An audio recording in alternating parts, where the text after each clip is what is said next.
With Democrats controlling a majority in the House, the outcome of today's vote was perhaps no surprise.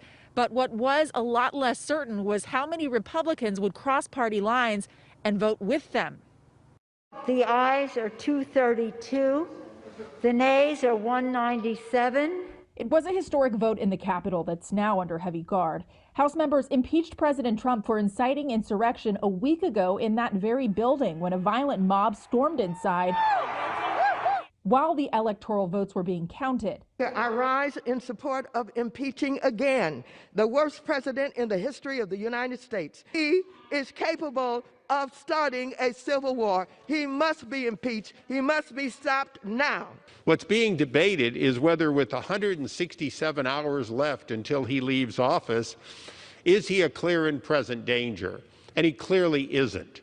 Flashback 13 months ago. Donald John Trump. President Trump's first impeachment for high crimes and misdemeanors, where he was charged with abuse of power and obstruction of Congress as part of a scheme to pressure Ukrainian leaders. The second impeachment was bipartisan, with 10 Republicans voting yes, including a congressman from California's Central Valley.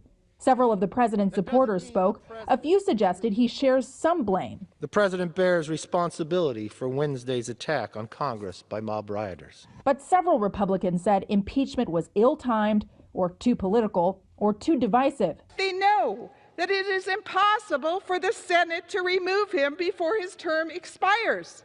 So what is the point? The criminals who stormed the Capitol that day acted on their own volition. They are responsible for their actions.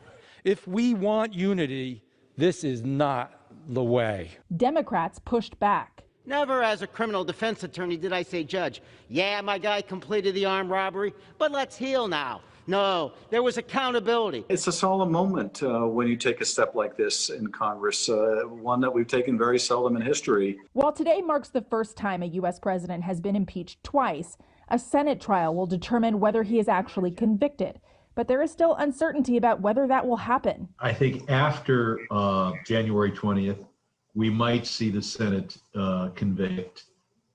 I think it'll be close. I'm not sure we get there. If this is another just impeachment, but there's no conviction in the Senate, then it's largely just a symbolic gesture.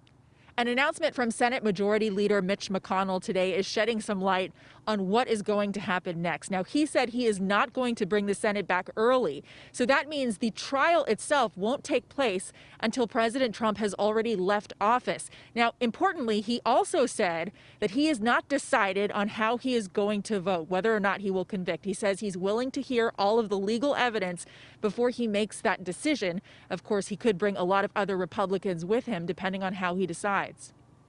Sarah Donchie, KCAL 9 News.